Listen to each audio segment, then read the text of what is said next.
পৃথিবীর বিভিন্ন জায়গা থেকে আজরাইলকে দিয়ে আল্লাহ রাব্বুল আলামিন মাটি নেওয়াইলেন। জিব্রাইলকে পাঠানো হলো। জিব্রাইল পাঠানোর পরে মাটি কেঁদে দিয়ে বলল, জিব্রাইল আল্লাহর দোহাই লাগে আমারে নিও না, আমারে দিয়ে আল্লাহ মানব জাতি বানাইবে, ওরা অপরাধ করবে আর আমারে আগুনে পোড়ানো হবে, আমারে নিও না। জিব্রাইল চলে যায়। আল্লাহ তো তোমার দোহাই দিছে, কান্নাকাটি করে। আমি জিব্রাইলের মায়া লাগছে, আমি পারলাম না। আল্লাহ মিকাইল রে পাঠাইছে, মিকাইল রে মাটি একই কথা বলল, তারও দয়া লাগলো, চলে গেল। ইসরাফিল রে পাঠাইছে, ইসরাফিলের মনে মায়া লাগলো, ইসরাফিলও চলে গেল। আজরাইল রে পাঠাইছে, এবার আসল রে পাঠাইছে, বুঝছেন? আজরাইল আইসা থাপা দেওয়ার পরে মাটি কান্দে, আমার নিও না রে আজরাইল, ও আল্লাহ আমার এটা দিয়ে মানব বানাইবে, ওরা অপরাধ করলে আগুনে পোড়ানো হবে। আজরাইল ডাক দেখায়, মাটি আমার মালিক হুকুম দিছে তোরে ছাইরে যাওয়া যাবে না, তোর কান্নাকাটি যতই করো কাজ হবে না, তোরে নিয়ে যাব আমি। থাবা দিয়ে মাটি নিয়ে চলে গেল আজরাইল। এই জন্য আমার মালিক বলল, যা তোরে আমি রব মালাকুল মৌতের দায়িত্ব দিয়ে দিলাম। এজন্য ছেলের কোল থেকে মাকে নিয়ে যায়, মায়ের কোল থেকে সন্তানকে নিয়ে চলে যায়, বাবার কোল থেকে পোলা নিয়ে চলে যায়, ভাইয়ের কোল থেকে ভাইরে নিয়ে যায়, ডাক্তারের সামনে থেকে রুগী নিয়ে যায়। কারে নিয়ে গেল তারও দেখা গেল না, যে নিয়ে গেল তারও দেখা গেল না, কিন্তু চলে গেল ধরে রাখা গেল না। নাস্তিকরা বলে, যেই আল্লাহ দেখি না সেই আল্লাহ মানি না।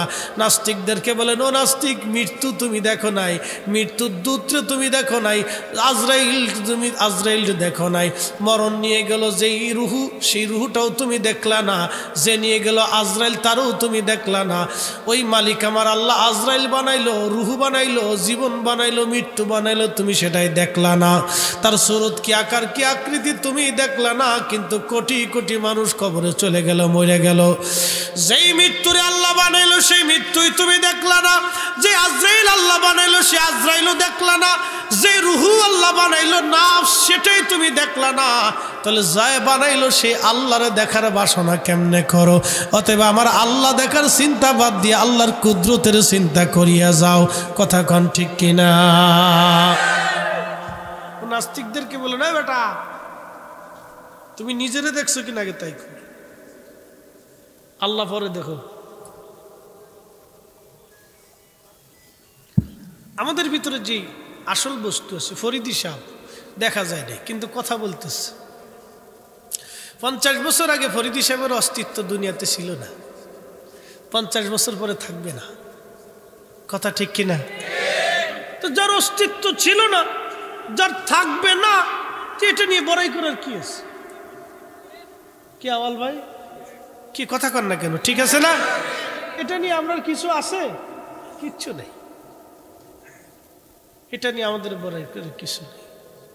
এই জন্য কবি তার গানের সুরে লিখছেন, আমার সারো আল্লাহর জিকির করো, পাইলো পাইতে পারো খুদারি।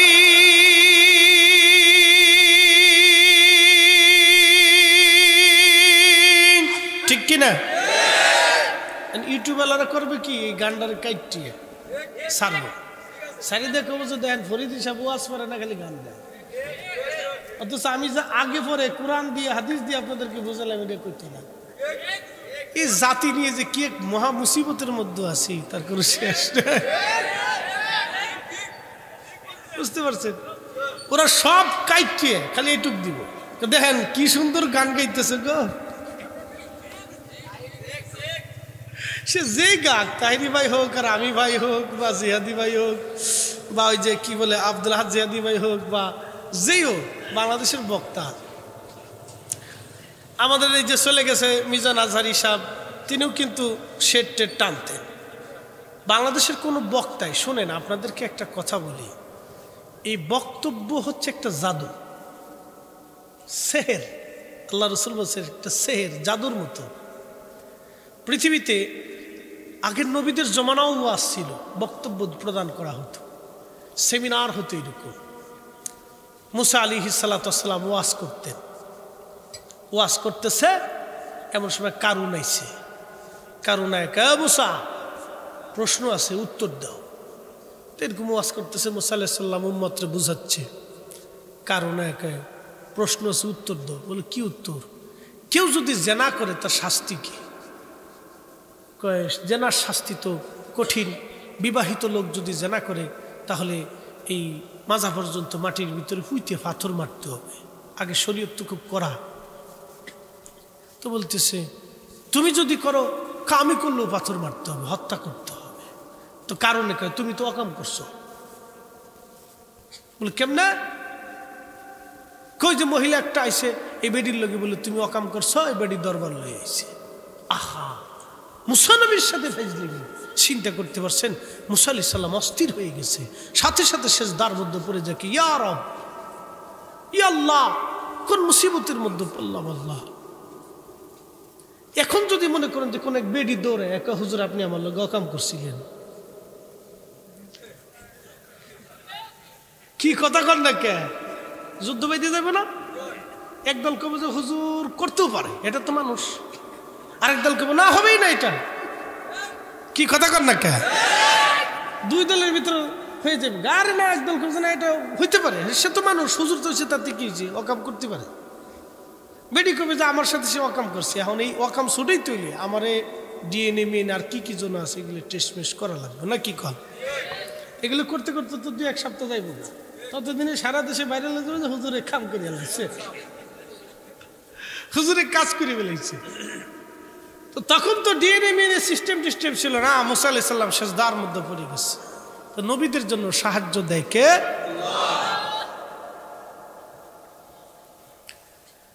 আল্লাহর নবী মুসা সেজদার মধ্যে পড়ে কারাম। তুমি যদি সাহায্য না করো, উপায় কি? তোমারে বান্দার কঠিন মুসিবতের মধ্যে ফেলাইছে আমারে কারণ। মহিলা উপস্থিত বক্তব্য দিবে, আমার মালিক সাথে সাথে মহিলার অন্তর ঘুরাই দিছে।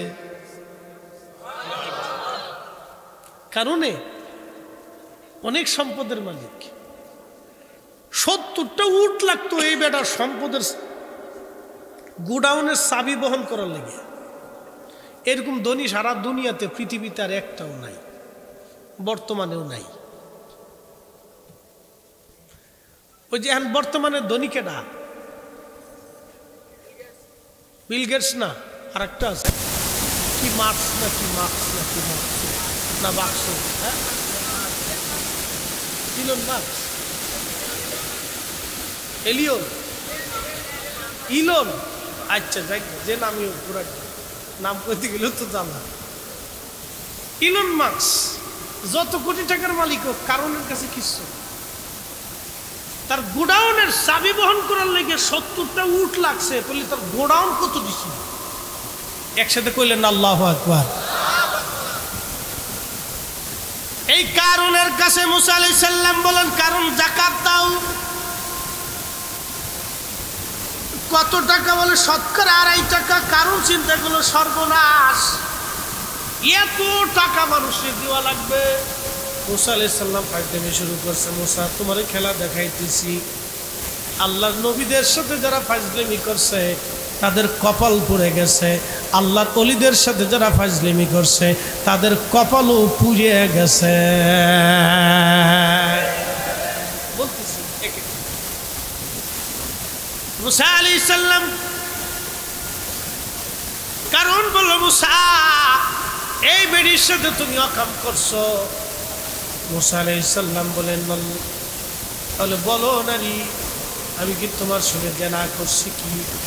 তখন ওই নারীর হৃদয়টাকে আল্লাহ পরিবর্তন করে দিলেন। তার অন্তরে ভয় এসে গেল, হায় না আমি তো মারা যাবো। একজন ভালো মানুষ নবীর বিরুদ্ধে যদি কইয়া কবরে চলে যায়, আমার উপরে গজব নাজিল হবে। মহিলার মন পরিবর্তন হয়ে গেল। সাথে সাথে মহিলা ডাক দিয়ে বলতেছে, ওগো খোদার পয়গম্বর, আপনি আমার সঙ্গে জানা করেন নাই, এই কারণ আমার অনেক টাকা দিয়ে ফুসলাইয়া আপনার বিরুদ্ধে দাঁড় করাইয়া আমাকে বলতে বলেছে আপনি নাকি আমার সঙ্গে জানা করছেন। নবী গো, খোদার কসম করে বলি, হে বনি ইসরাইল, আল্লাহর নবী পয়গম্বর আমার সঙ্গে জিনা করে নাই। আল্লাহু আকবার।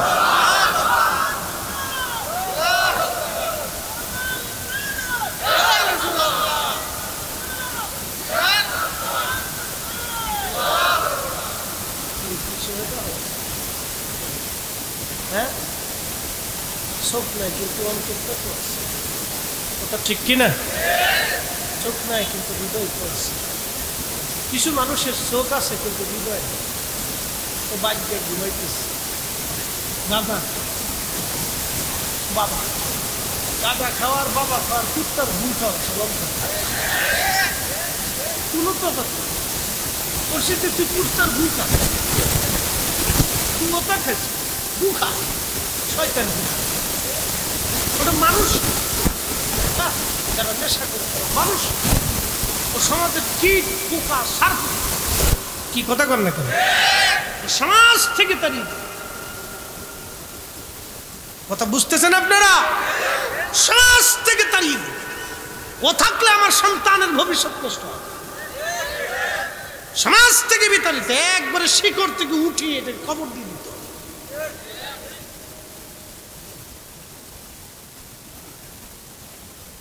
খুব মনোযোগ দিয়ে, কারুনের উপরে আল্লাহর গজব নাজিল হল। আল্লাহর নবী মুসা বললেন, রব আর ধৈর্য নয়, ধৈর্যের তো একটা সীমা আছে। রব্বে কারীম আর ধৈর্য না, ধৈর্য আমার শেষ। আল্লাহ আপনি এবার হুকুম দেন, তার উপরে গজব আল্লাহ দিয়ে দেন, গজব দিয়ে দেন। মুসা আলাইহিস সালামকে আল্লাহ ডাক দিলেন, মুসা মাটিকে তোমার নিয়ন্ত্রণাধীন করে দিলাম, তুমি যা বলবে মাটি তাই করবে। মুসা নবী ঘোষণা দিলেন, ও মাটি, খোদার হুকুমে কারণে অ্যারেস্ট করো। মাটি কারণকে পা জড়িয়ে ধরলো, আর কারণ আগাইতে পারে না। আল্লাহর পয়গম্বর বলল, মাটি রে, কারণের সমস্ত সম্পদগুলি তুমি তোমার পেটের মধ্যে লুকায়ে নাও। সমস্ত সম্পদগুলি চলে গেল মাটির ভূগর্ভে। আর মুসা আলাইহিস সালাম কারণকে বললেন, মাটির নিচে নিতে থাকো। কারণের মাটি যখন বুক পর্যন্ত, কারণ ডাকে, মুসারে তোমার আল্লাহরে ক আমার উঠাইতে, আমি ফিরবো খুদার পথে। মুসা বললেন, না আর হবে না, তওবার দরজা বন্ধ, গজব তোমার জন্য নির্ধারিত।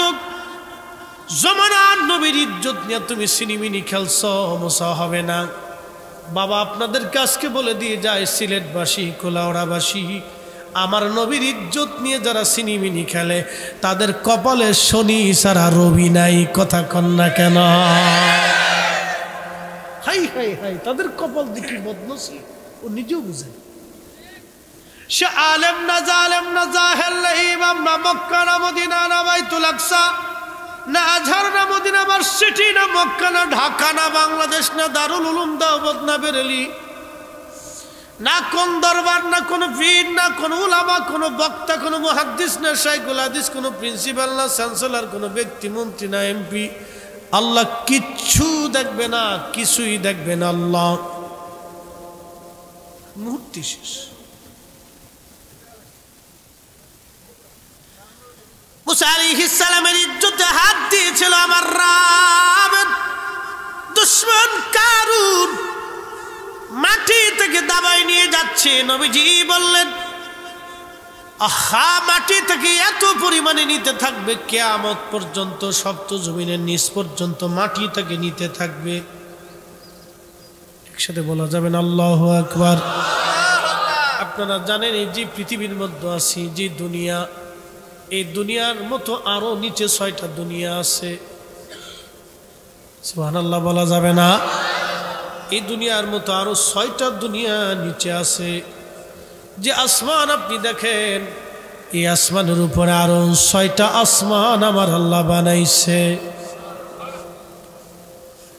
মুসা আলাইহিস সালামের সাথে কারুন দুশমনি করে টিকতে পারে নাই। হযরতে শাহজালাল ইয়ামানি মুজাররিদির সাথে গোরগোবিন্দ টিকতে পারে নাই। কি কথা কন না কেন? মুজাদ্দিদ আল ফিসানির সাথে সম্রাট আকবর টিকতে পারে নাই। হযরতে খাজা বাবা আজমিরির সাথে পৃথ্বীরাজ টিকতে পারে নাই। ও বন্ধু বন্ধু ভালো করে শুনে যাবেন, যুগে যুগে যুগে যুগে আল্লাহর ওলিদের সাথে যারা দুশ্মনী করছে, মান আদালি ওলিয়ান, মান আদালি ওলিয়ান, আমার ওলির সাথে যে দুশ্মনী করবা, মান আদালি ওলিয়ান ফাকাদ আযানতুহু বিল হার। আল্লাহ বলেন আমি যুদ্ধ ঘোষণা করব তোমার সঙ্গে। শুধু কি যুদ্ধ, শুনে রাখো, ইনসালানি লাউতিয়ান্নাহু, আমার ওলিরা আমি রবের কাছে চাইতে দেরি হবে, লাউইজান্নাহু, আমি রব দিতে দেরি করব না, আমি আল্লাহর কাছে তারা সাহায্য চাইবে, আমি আল্লাহর আসমান থেকে যাইতে দেরি হবে না।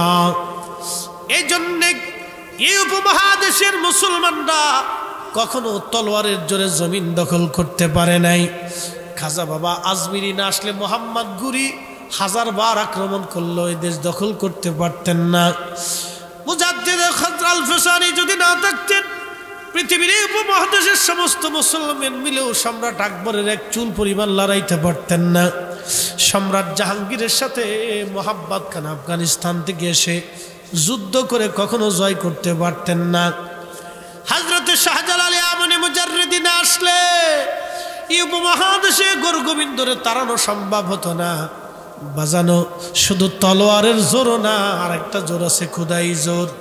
শুধু তলোয়ারের শক্তি না, আর একটা জোর আছে কালবের শক্তি, যেটার নাম বেলায়েতি শক্তি। আল্লাহু আকবার। আপনাদের এই অঞ্চলে আল্লামা সাহেব কেবলা ফুলতুনি রহমাতুল্লাহের প্রশংসা করতেই হয়। আল্লাহ ওনার কালবের জোর এত পরিমাণে দিয়েছিলেন, কাশফ কালবের এলেম আল্লাহ তার এত পরিমাণে দিয়েছিলেন। এই কালবের চুম্বুক এতই মহব্বতওয়ালা ছিল, মজবুত ছিল, এদেশে রন্দে রন্দে ঘুরেছে, আর মানুষ ওনার পিছে পিছে দৌড়াইছে। কথা কন ঠিক কিনা?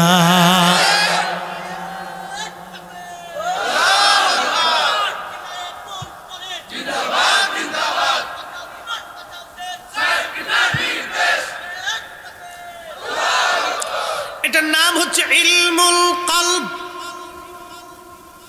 ইলমুল কলব, ইলমুল কলব, কলবের জ্ঞান, কলবের জ্ঞান।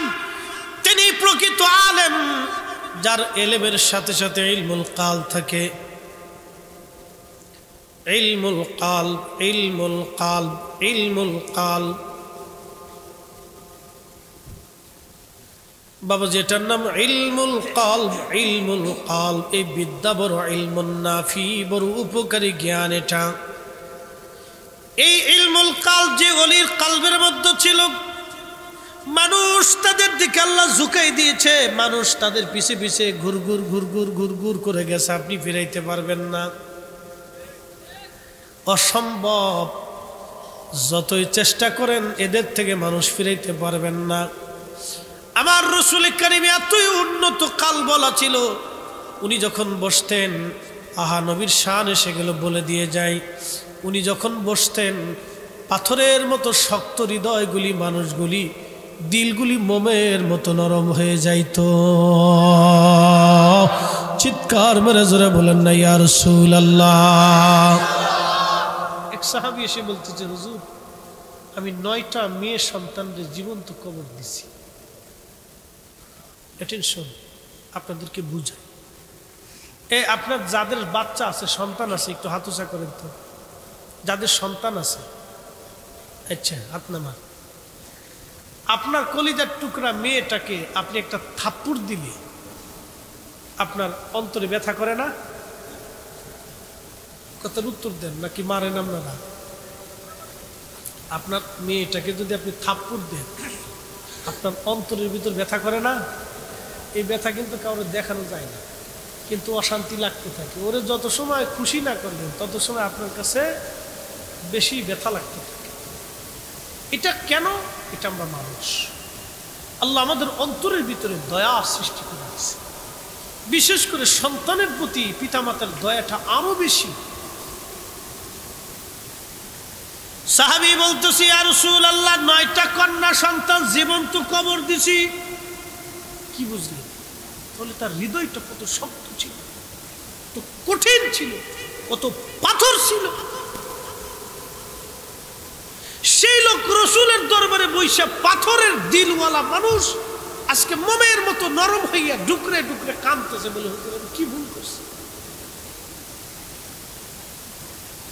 রাসূল কারীমের কলবের শক্তি এত মজবুত ছিল, এত মজবুত। কবি কাজী নজরুল কি চমৎকার লিখেছে, ত্রিভুবনের প্রিয় মুহাম্মদ এলো রে দুনিয়ায় রে সাগর আকাশ বাতাস দেখবি যদি আয় রে সাগর আকাশ বাতাস ধুলির ধরা বেহেশত আজ জয় করিল দিল রে লাজ আজকে খুশির ঢল নেমেছে ধূসর সাহারা রে সাগর আকাশ বাতাস দেখবি যদি আয় রে সাগর আকাশ বাতাস দেখবি যদি।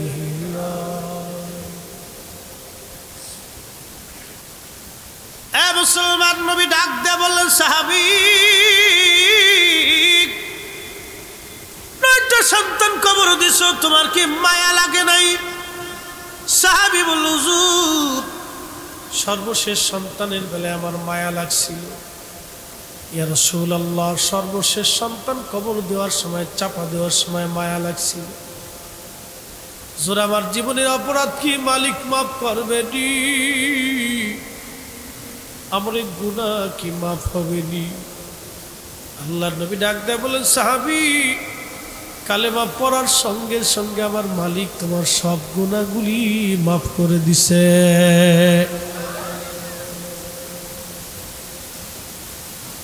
মুসলমান, পাওয়ার এত মজবুত, তুমি যে হেঁটে হেঁটে যায় হরিণের পাশ দিয়ে, হরিণের পাশ দিয়ে নবী যায়, হরিণ নবীকে সালাম দিল। বাইহাকি দালাইলুন নবুয়াত ইমাম বাইহাকি বিশুদ্ধ সনদে লেখছেন। বন্ধু, খুব মনোযোগ দিয়ে, অনেকে বলে জাল কথা, মিথ্যা কথা, এগুলি মিথ্যা কথা, ডাহা মিথ্যা কথা। বন্ধু, হযরত ইমাম বাইহাকি লিখতেছেন, নবীজি হরিণের পাশ দিয়ে যায়, সালাম দেয় হরিণ। নবীজি বললেন, হরিণ, কেন তুমি সালাম দাও? হরিণ বলে, হুজুর, ইয়া রাসূলুল্লাহ, একটা লোক আমাকে ধরে নিয়ে আসছে পাহাড়ি জঙ্গল থেকে।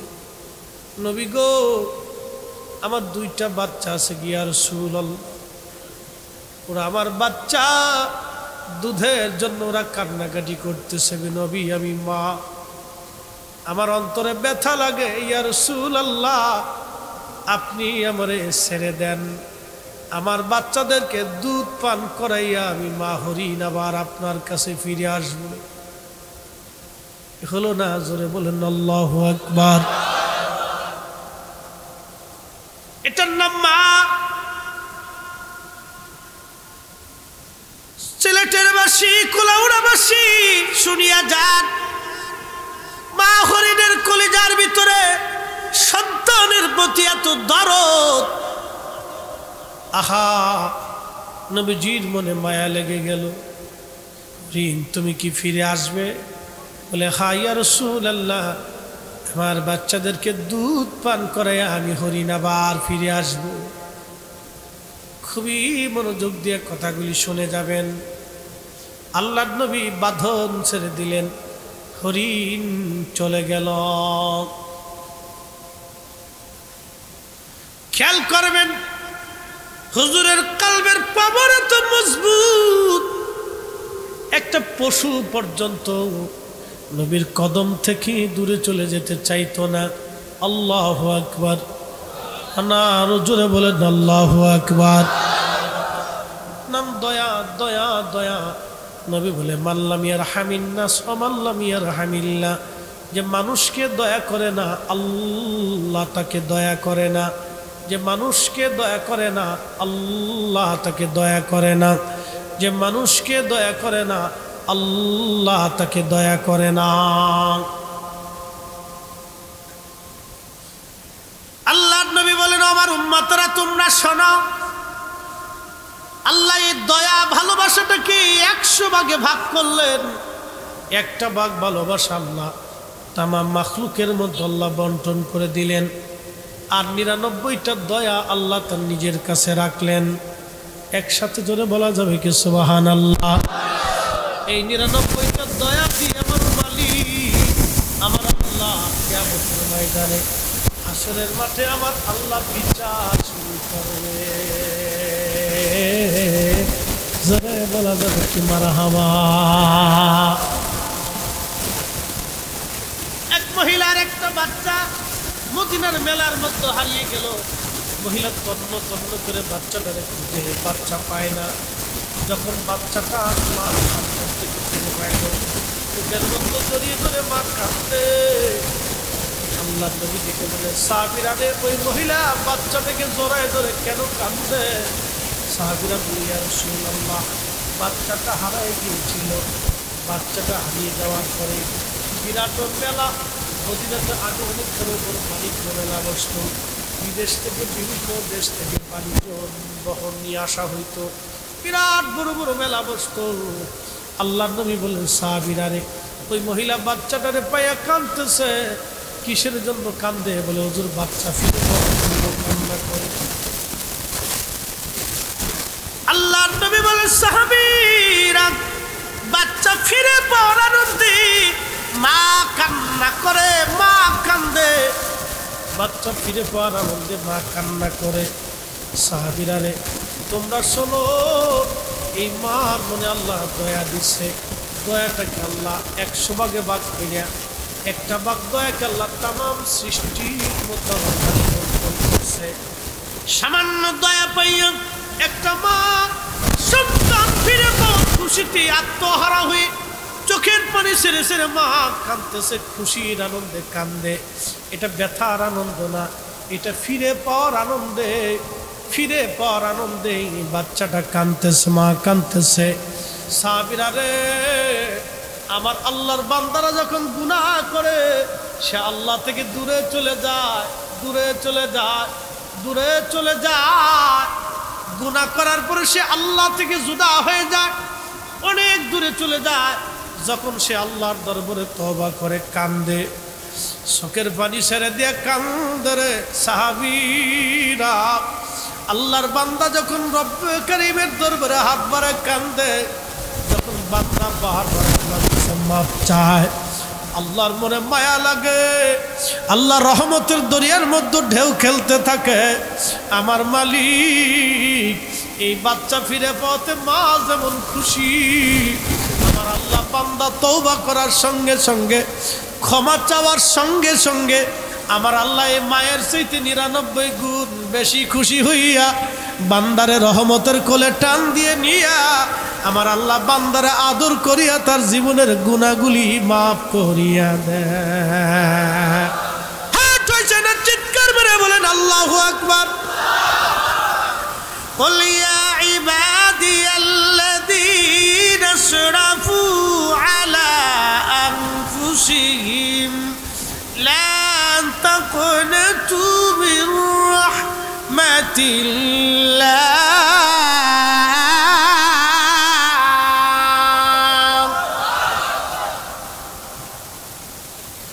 আল্লাহ ডাক দিয়ে বলো, কুল হুজুর আপনি বলে দেন, ইয়া ইবাদি আল্লাযিনা আসরাফু আলা আনফুসিহিম। বান্দারে, তুমি তোমার নফসের সাথে যতই জুলুম করো, কবিরা যতই গুনাহ করো, সগীরা গুনাহ করো, অপরাধ করে ফেলছো, অন্যায় করে ফেলছো, বান্দা যা সুজে রাখলা তাকনাতু মির রাহমাতিল্লাহ। আমার রহমত থেকে তুমি নিরাশ হইও না, নিরাশ হইও না, নিরাশ হইও না। ইন্নাল্লাহ ইয়াগফিরুয যুনুবা জামিআ, নিশ্চয় আমি আল্লাহ তোমার জীবনের সব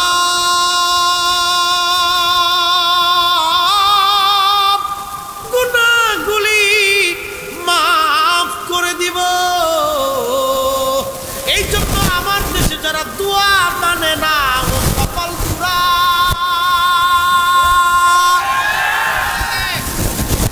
কপাল কপাল কপাল বদনসিব, বদনসিব দোয়া মানে না, বদনসিব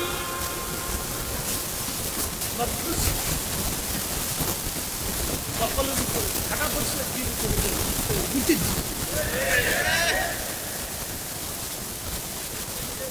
ওটা খারাপ কিছু না,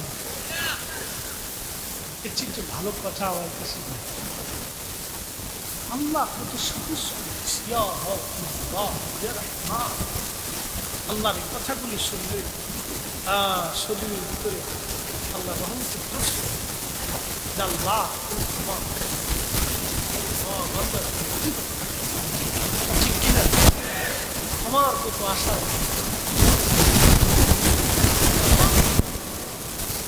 আমার সবার বিরুদ্ধে খালি বেদাত ওর সুখের উপরে ঠাডা পড়ছে, বেদাত বেদাত কইয়ে সর্বনাশ করে দিচ্ছে। বেদাত বেদাত কইলে উম্মতকে সর্বনাশ করে ফেলছে, একবারে ধ্বংসের দিকে নিয়ে গেছি। আয় আল্লাহ, আল্লাহু আকবার। বন্ধু খুব মনোযোগ দেন, সহিহ বুখারীর কিতাবুল আম্বিয়া। কষ্ট হইতেছে নি আপনাদের? বেশিটা চলছে কেমন না, 1 ঘন্টা শোয়, আরো 2-4 ঘন্টা না হলে কি হয় না। আস্তা রাত ফজর পর্যন্ত ইনশাল্লাহ আসেননি। আচ্ছা ভালো, কারা কারা থাকবেন না আতসা করেন।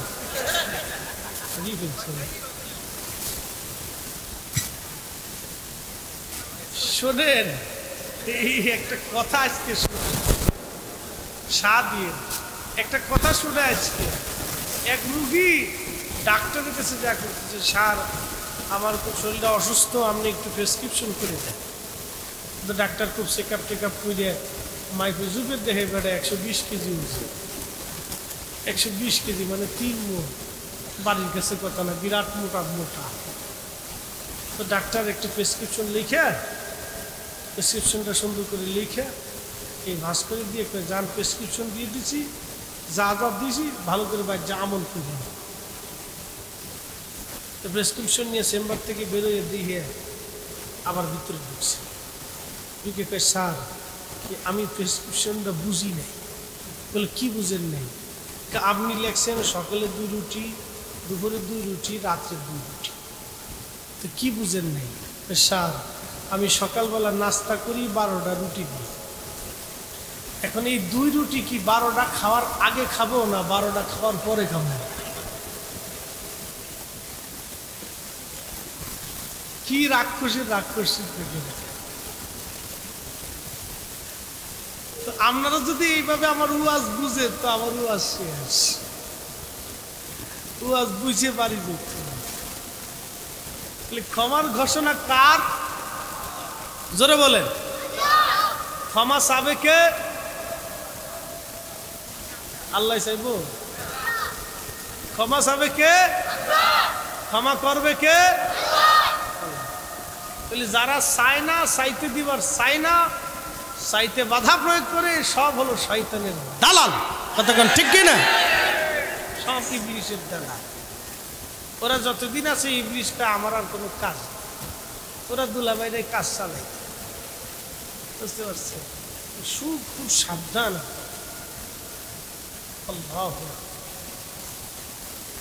মার কাছে যাবেন বারবার, মা কবে ধুর এত টাকা দিয়ে কি করবি?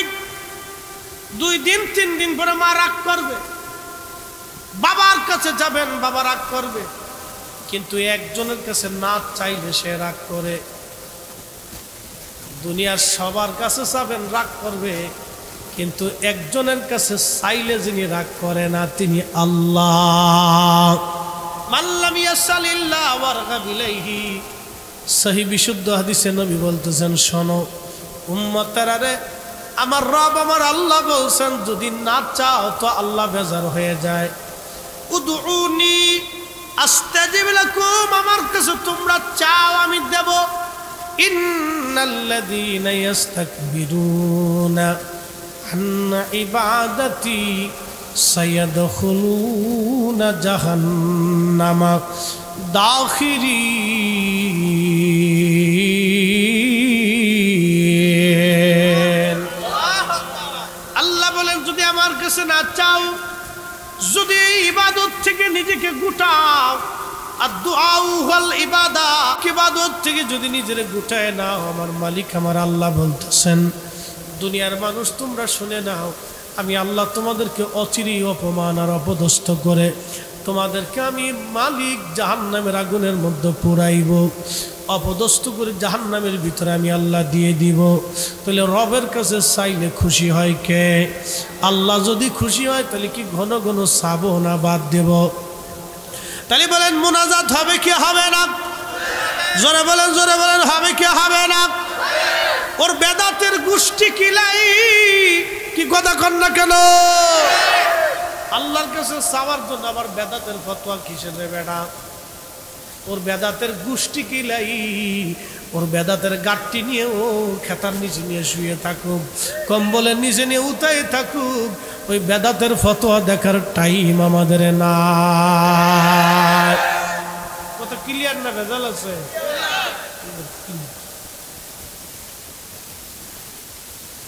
যদ্দু পারেন দোয়া করে সমস্যা।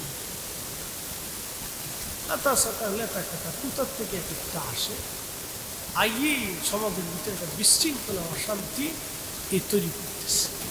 এসব ফেতনা কি যে মহা মুশকিলের মধ্যে পড়ছি, এই মুশকিলের কোনো শেষ নাই। আহা, আমার মালিক আমার রব কত দয়া। খাদিমুর রাসূল হযরত আনাস, এটাই ঘটনাটা বলি। খাদিমুর রাসূল হযরত আনাস রাদিয়াল্লাহু আনহু 10টা বছর ধরে নবীর কদমের খেদমত করেছেন, জায়নামাজ বিছিয়েছেন, খাবার এনে দিয়েছেন, ঈদের হাওদা নির্মাণ করেছেন, খাওয়াইছেন, পানি আনছেন, নবীজির অন্তর্মহলে আম্মাজানদের কাছে যাইতেন, ছোট থাকেন, আম্মাজানদের কাছে আল্লাহর থাকতেন, ছোট থাকেন, 10 বছর বয়স থেকে 20 বছর পর্যন্ত খাদিমগিরি হলো। আল্লাহু আকবার, এরকম নসিব আর জীবনে কোনোদিন হবে না। আমার মতো আমার নবীর 10টা বছর নবীর কদমে আমি খেদমত করেছি। আমার নবী কোনোদিন আমার প্রয়োজনে অপ্রয়োজনে একটা ধমকও কোনোদিন নবী দেন নাই।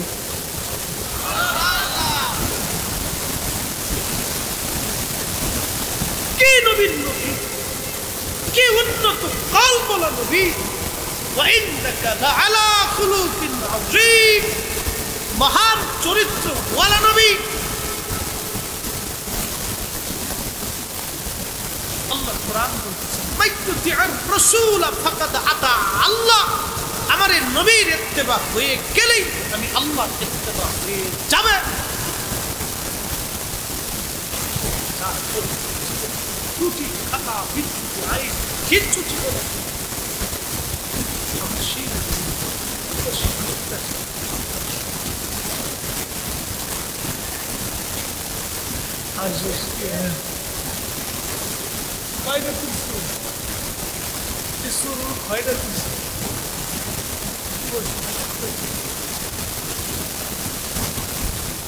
আমার ঢাকার মসজিদে হাউজিং তো অনেক মসজিদ আছে,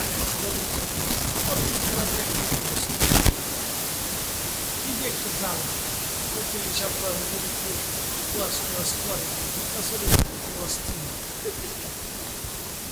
ওরা ওইখান থেকে চুরি করে নিয়ে যে গুলিস্তান আছে পাশে বেশি দূরে যাইয়া পুরান মার্কেটে চোরাই মার্কেটে দিচ্ছে। ওরা আবার করে কি জুতাগুলি নিয়ে সুন্দর করে পালিশ করে সিটিং ফাটিং দিয়ে আবার জাহাজ তুলবে, আইন আইন লইয়া যান 300 টাকা লইয়া যান 150 টাকা লইয়া যান বাচ্চা লন খুঁজে লন। হ্যাঁ এগুলো করে দিচ্ছে। কি আজব দেশ আপনাদের, কি আজব দেশ আমাদের, চিন্তা করতে পারছি। জুতার সুরাই মারতে পারছি। কি আজব দেশে বাস করি, চিন্তা করি। ওনার বঙ্গবন্ধু এই জন্য কষ্ট করে পেয়েছিল, কম্বল আমি 7 কোটি আল্লাহ আমার বাড়ি। হ্যাঁ উনি তো খুব সরল মানুষ, খুব উন্নত মনের লোক ছিল। আমার ফরিদপুর তো খুব সাহসী লোক ছিল এবং খুব ওনার প্রশংসা করত। বান্দা মরে গেছে, মানুষের যারা মৃত মানুষ তাদের কখনো দোষ ত্রুটি তালাশ করত না। তাদের গুণ বললে আল্লাহ তাদেরকে ক্ষমা করে। আমি দল বেদল বুঝি, আমি ওনার দেশের সন্তান, এই জন্য বলি আমার কাছে কোনো দল বেদল। আপনারা কি কি দল করে সেটা আমি জানি না। কোনটা যারা না যার যার দল সে করেন, আমি এক দল করি, এটা হলো সুবিধাবাদ চিন্তা। আমি হলো সুবিধাবাদ পার্টি। আর কোনো দল সল করি না, আল্লাহ মিল্লাত করি, খাই খাই ঘুমাই খাই, না হলে শাকপাতা দিয়ে কচু শাক খেয়ে খেয়ে তো খুব মনোযোগ দেন। তো ওনার বাড়িতে আগের মানুষ তো খুব সহজ সরল ছিল এবং খুব ভালো উন্নত মনের ছিল। যে এক লোক ভক্ত ওই কিছু শাক সবজি কদু টদু এগুলো নিয়ে আসছে আইনে, বঙ্গবন্ধু বাড়ির সামনে আইনে ওই দারোয়ান আছে বলতেছে আমার উপরে যাইতে দাও, আমি স্যারের কাছের মানুষ, আমি নিয়ে আসছি। কতটুকু ঘটনা সত্য আমি জানি না, আমি শুনছি। হইলেও খারাপ না, না হলেও কি সেটাও আমি জানি। তারপরে বলতেছি ঘটনা একটা শুনছি। ওনার এই ইয়াতে নিয়ে গেছে বাসায়, তো কেয়ারটেকার যে দারোয়ান সে আর উপরে উঠতে দেয় না, সার্ভিস কাম করতেছে, তোমার উপরে দেওয়া লাগবে না, কি কবা কর। তো বলতেছে দেখেন আমি গরিব মানুষ, গ্রাম থেকে আসছি, এমন আর খুব আমার খুব ফেভারিট মানুষ, আমি খুব পছন্দ করি, আমি খুব আমি কিছু শাকসবজি তাজা তাজা জিনিস গ্রাম থেকে দিয়েছি, স্যার ওরা দেন গার আমার তো কেয়ারটুকু করে নিয়ে যাকে স্যার এই যে গ্রাম থেকে এক লোক আইসে শাকসবজিটা দিন। তো যত গ্রামের মানুষ না, আমার কাছে যদি আমার দেশের মানুষ আসে, যে সে জীবনে সে আসবে, ঢাকাতে আসলে আমি তার বাসায় নিয়ে খাওয়াবো গ্রাম থেকে আসছে কি আসে বিষয়। যাই হোক, বঙ্গবন্ধু বলছে আরে গ্রাম থেকে আসছে গরিব মানুষ, 10টা টাকা দিচ্ছে, যা এই 10টা টাকা ওনার দিস। তখনকার দিনে 10টা কিন্তু কম, অনেক টাকা, 72 পিরিয়ড না তো অনেক টাকা। তো কেয়ারটেকার হেঁটে চিন্তা করে সারা মাসেও আমি 10টা বেতন পাই না, আরও শাক দিয়ে সবজি দিয়ে 10টা লুয়ে দেব। ওই করছে কি 5টা রেখে দিয়ে 5 টাকা দিয়ে দিচ্ছে, যাও চলি। তো বেড়া তো বেড়া, আর এক বেড়ার বেড়া 5 টাকা পাইয়ে কান্না শুরু করছে। হ্যাঁ আমি কি টাকার জন্য এই যে দেখে আমি ওনার খুব মহাব্বত করি, আমি শাকসবজি দিয়েছি ওনার মহাব্বত করে, আমি টাকা লেগেছি। বঙ্গবন্ধু উপর থেকে চিন্তা করে ব্যাপার কি, নিচে চিনলে পারলাম, উপর থেকে নিচে নামে এসে দেখা দিল কি হয়েছে। স্যার আমি কি আপনার কাছে টাকার জন্য এসেছি, আপনি আমার 5টা টাকা দিলেন কেন? বঙ্গবন্ধুটা কয় টাকা পাইছো? স্যার আমার 5 টাকা দিলেন, আমি কি টাকার জন্য এসেছি? আমি তো টাকার জন্য এসেছি না, আমি সবজি লেগেছি, আপনার খুব মহাব্বত করে। বঙ্গবন্ধু কয় টাকা পাইছো? 5 টাকা। উপর থেকে নিচে নামতে নামতে 5টা শেষ। এটা হলাম আমরা। রাষ্ট্র কিন্তু আমরা ঠকাই না, রাস্তা বাজেটের জন্য কিন্তু রাষ্ট্র ঠিকই বাজেট। উপর থেকে নিচে আসতে আসতে কিছু বিড়ালে নেয়, কিছু ইন্দুরে নেয়, কিছু তেলাপোয়ায় নেয়, কথা ঠিক কিনা? লিতে লিতে লিতে লিতে পরে আমরা রডের বদলে বাঁশ ভাগ্য করি। কি আজীব আমরা, চিন্তা করেন। আল্লাহ চলতেছে তো কারেও আসবে, এই যে টাকাগুলি ধরেন সে লোকটা রাষ্ট্রীয় অর্থ চুরি করে সুইস ব্যাংকে পাঠায়, অথবা বেগম পাড়া সে বাড়ি বানিয়ে চিরদিন পৃথিবীতে বেঁচে থাকবে? লোকটা কি হবে? মারা যাবে। মারা যাওয়ার পরে সে আল্লাহর আদালতে 18 কোটি মানুষ তার বিরুদ্ধে মামলা করে কিয়ামতের মাঠে। আল্লাহ, আমি তার পাই, সে আমার হক পেয়ে রেখেছে। হিন্দু যায় বলবে আল্লাহ আমার হক নষ্ট করছে, বৌদ্ধ যায় বলবে আল্লাহ আমি নাগরিক ছিলাম আমার হক নষ্ট করছে। আলেম ওলামা সব কোয়ালিটির মানুষ সেই দিন আল্লাহর দরবারে মামলা করবে, আল্লাহ এই লোকটা আমার হক নষ্ট করছে, একে বলেন আমার হক ফিরিয়ে দিন। 18 কোটি মানুষের মামলা তার ঘাড়ের উপর দিয়ে চাপবে। কি বুঝলেন এবার? এই লোকের পরিস্থিতি কিয়ামতের মাঠে কি হবে? যেই ছেলের জন্য,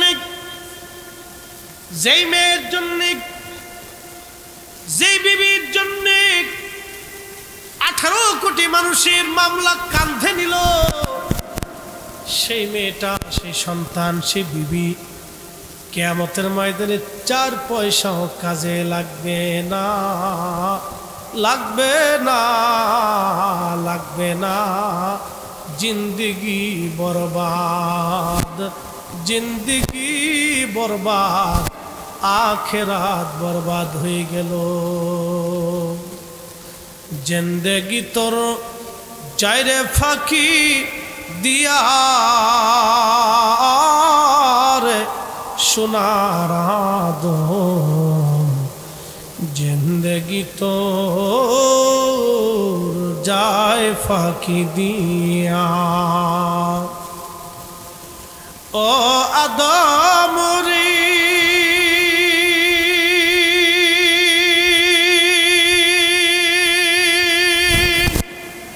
পাগ ধরিয়া গেছে দাড়ি, দন্তবাসে গোটা চারি, সমন জারি গিয়াছে করিয়ার সোনার আদম, জিন্দেগি তো যায় ফাঁকি দিয়া।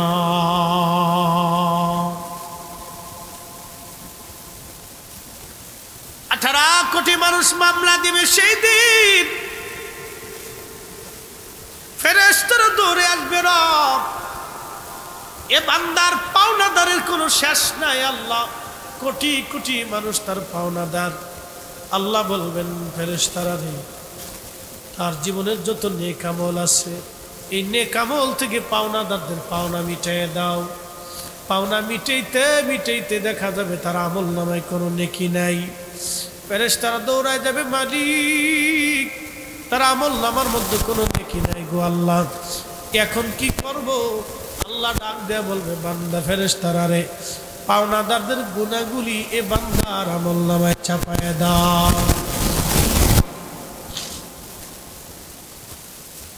পাওনাদারদের গুনাহগুলি বান্দার আমল নামায় চাপায় দাও। সেই দিন পাওনাদারদের গুনাহগুলি বান্দার আমল নামায় চাপায় দেওয়া হবে। নবীজি বললেন, সাহাবীরা রে, তোমরা জানো হাসরের মাঠে এই লোকটা সবচাইতে বেশি গরিব, যে বুড়ি বুড়ি আমল নিল কিন্তু জান্নাতে যাইতে পারল না। আমল নামা শূন্য হইয়া গুনার ভারিত্ব নিয়ে সে কবরে চলে গেল, সে ধ্বংস হয়ে গেল। তোমরা কি জানো কিয়ামতের ময়দানে ধনী কোন ব্যক্তি? আল্লাহর নবী ডাক দেয়া বললেন এই কথা। সাহাবীরা বলেন, আল্লাহু ওয়া রাসূলুহু আলাম, আল্লাহ এবং তার নবী ভালো জানে। আল্লাহর নবী বললেন, কিয়ামতের ময়দানে ওই লোকটাই ধনী হবে। সে আমল নিয়ে কবরে যাওয়ার পরে সে কবর থেকে উঠে হাসরের মাঠে দাঁড়ায় দেখবে বহুত পরিমাণ নেকি তার আমল নামায় জমা। আল্লাহর বান্দা আশ্চর্য হয়ে বলবে, রব এত আমল তো আমি করি নাই, আল্লাহ এত আমল কোথা থেকে আল্লাহ আসলো? আল্লাহ ডাক দিবে, বান্দা তুমি আমল করেন যা নিয়ে আসছো, কিন্তু তোমার আত্মীয় স্বজন, তোমার প্রিয়জন, শুভাকাঙ্ক্ষীরা তোমার জন্য দোয়া করছিল। এই দোয়ার ফসলগুলি আমি বহুগুণে বাড়াইয়া আজকে অহুত পরিমাণে বাড়াই দিয়েছি। এটার নাম ইসালে সওয়াব। ঈসালে সওয়াব, ঈসালে সওয়াব। জিন্দাদের পক্ষ থেকে মৃত মানুষের কবরে সওয়াব পাঠানো, জিন্দাদের পক্ষ থেকে মৃত মানুষের কবরে সওয়াব পাঠানো, এটার নাম ঈসালে সওয়াব, ঈসালে সওয়াব। কুরআন খতমের নেকি, নফল নামাজের নেকি, সাদকার নেকি, নফল হজের নেকি, দুয়ার নেকি, দুরুদের নেকি, এই ভালো আমলের নেকি, মাহফিলের নেকি, এই সমস্ত নেকিগুলি তোমার আপনজনেরা তোমার কবরে পাঠাইছিল। আমি মালিক বহুত পরিমাণে বাড়াইয়া তোমারে আজকে আমি আল্লাহ দান করে দিলাম। যাও বান্দা, তুমি জান্নাতে চলিয়া যাও। একবার জোরে জোরে বলা যাবে কি আল্লাহু আকবার, লা ইলাহা, জোরে।